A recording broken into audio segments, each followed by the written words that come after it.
Welcome to Jumbo IS and welcome to our lecture series called Daily MCQ Practice. In this lecture series, we cover a particular day's current affairs through a set of 4 to 5 MCQs.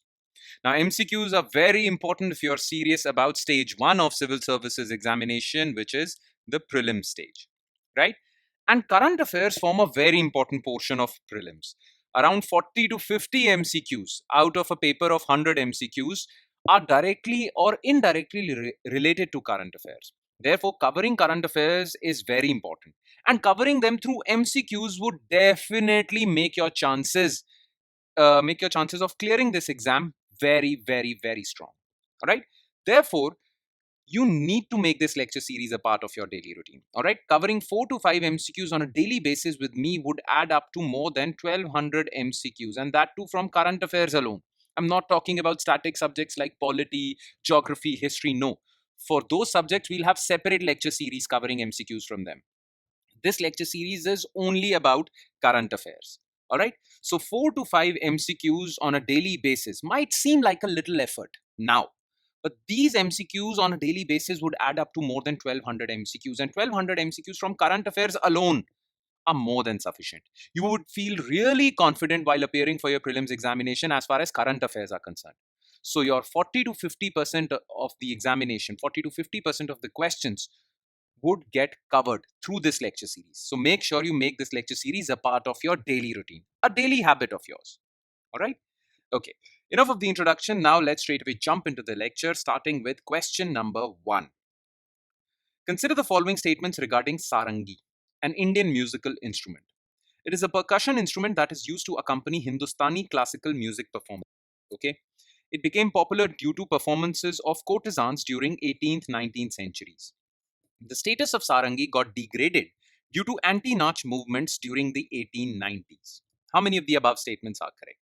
Now look, sarangi is a musical instrument. It originated as a folk instrument, but its status improved to a Hindustani classical musical instrument. Okay, so it was used by many musicians for Hindustani classical musical performances.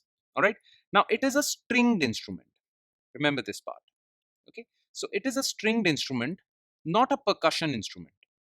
Percussion is tabla, drums, right, which are used to give beat to a musical performance. It is basically a stringed instrument. So for this word, a statement becomes false. Okay, it's not a percussion, it's a stringed instrument. Now, this instrument became popular during 18th to 19th centuries, and it was used for the performances of courtesans, for the entertainment of rich people. So, as you all know, uh, India has seen a culture of mujras or many females performing music and dance performances for the entertainment of privileged sections of society, right? So this sarangi instrument was used for these performances, okay, and that is why sarangi became popular during 18th to 19th century. This is correct. Now, the status of sarangi got degraded due to anti-Nach movements during the 1890s. The thing is that during 1890s, many social reformers found these performances as immoral. That degraded the moral fabric of society, and they considered these performances as oppressive, immoral. Therefore, they vowed to remove these performances from Indian culture. And that is why the social reformers started anti-Nach movements. Nach, which was performed by these courtesans, right? Now, sarangi was used for these Nach performances. So, therefore, by removing these Nach performances from society, sarangi status also got degraded. Okay, its status got degraded because it was used for these performances. So, people started basically not using these instruments. Okay, so during 1890s, its status got degraded, but it was revived later by Pandit Ram Narayan ji, who was a great stalwart of sarangi, Ustad Sabri Khan, and many others like them. Then its status got revived. Okay, but there was a brief period when its status was degraded because of anti-Nach movements. So this is also correct. Only two statements are correct. The correct answer is B. Question 2. Which of the following statements is are correct regarding the Sagar Manthan, the Great Oceans Dialogue? It is a 2-day global maritime conference organized in India between November 18th to 19th, 2024. It is being organized by Ministry of External Affairs in New Delhi, and delegates from 65 countries are going to participate in it. Now look, India is a rising economic power, and every rising economic power is concerned about international trade, global trade. Because how else would you become an economic power if you do not have dominance over international trade, right? Now, most of international trade happens through the sea route, okay, or the maritime domain. Therefore, every rising economic power and every economic power has some say in maritime governance, global maritime governance. So, to raise its status within the domain of maritime governance and to instill confidence of the global community in India, as far as maritime domain is concerned, India is organizing this first ever Sagar Manthan, the Great Oceans Dialogue, where delegates from 65 countries would come, debate, discuss as to how should we form or how should we create this domain of maritime governance, what reforms are needed, and what should be the guardrails to promote free and fair trade in the world, right? So that is why India is organizing this Sagar Manthan. Now, it is a 2-day global maritime conference organized by India in New Delhi between this period. This is absolutely correct. Now, this conference is being organized by two organizations. One is Ministry of Ports, Shipping, and Waterways. Okay. And the other organization is a think tank, Observer Research Foundation. Okay, ORF. So these two are organizing this event, not Ministry of External Affairs. So this part is false, only one. All right. Question number 3. Consider the following regarding government initiatives for senior citizen welfare. Rashtriya Vayoshri Yojana aims to provide senior citizens from BPL category with assisted living devices. Majority senior living care market is concentrated in West India. Average life expectancy of females is higher than males in India. Which of the above statements are correct? Now look, who is a senior citizen? Any person above the age of 60 years, right? Now, mostly senior citizens rely on their pensions or their children or family members for their own livelihood or basically to live a comfortable life, right? But there are some people, some senior citizens out there who do not have the facility of both these things, pensions or family members, right? So for their welfare, government has come out with various schemes. There is a policy also called National Policy for Older Persons, which talks about old age homes. And this policy was enacted in 1999. Okay.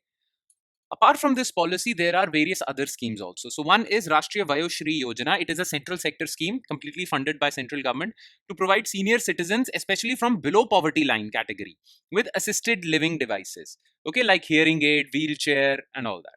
So this part is correct.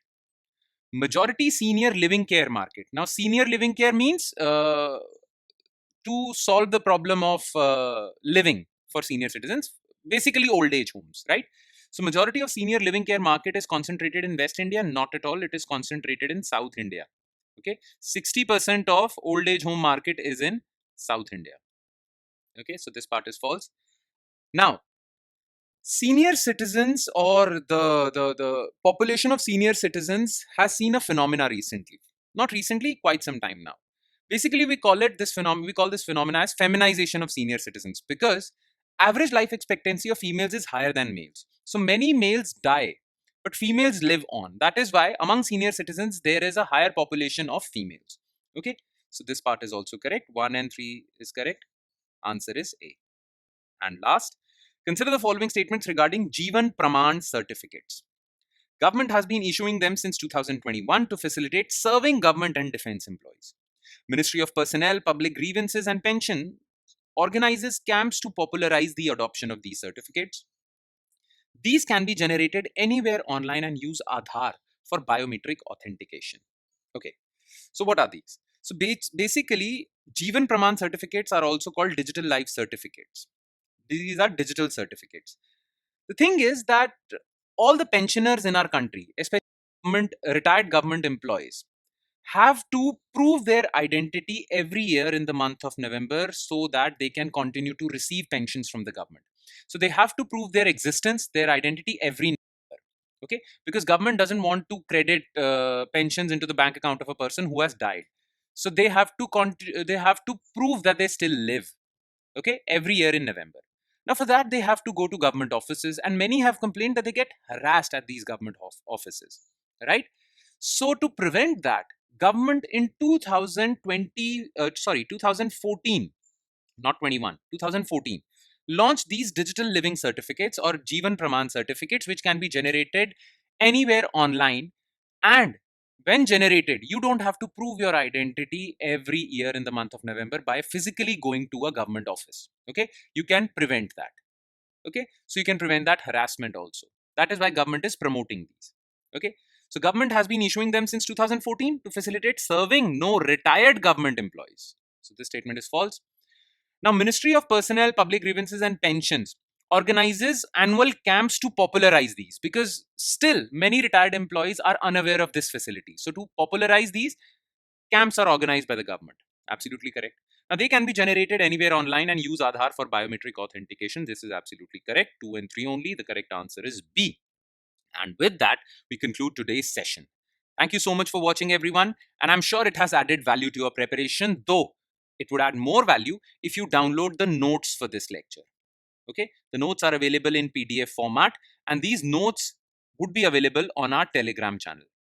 The link to our Telegram channel is provided in the comment section below this video. So you have to click on that link. It will take you to our Telegram channel, and from there you can download the notes/PDF for this lecture, because these notes would contain written solutions to all the questions discussed in this lecture. So I would seriously advise you guys to go through those written solutions also, because that would help you to remember these MCQs for longer periods of time. Okay, so spend around 10 minutes, 5 to 10 minutes revising these questions by looking at the written solutions. All right. Okay. That would be all. On that note, I'll be signing off with the promise of seeing you next time with next day's current affairs through MCQs. Thank you, everyone.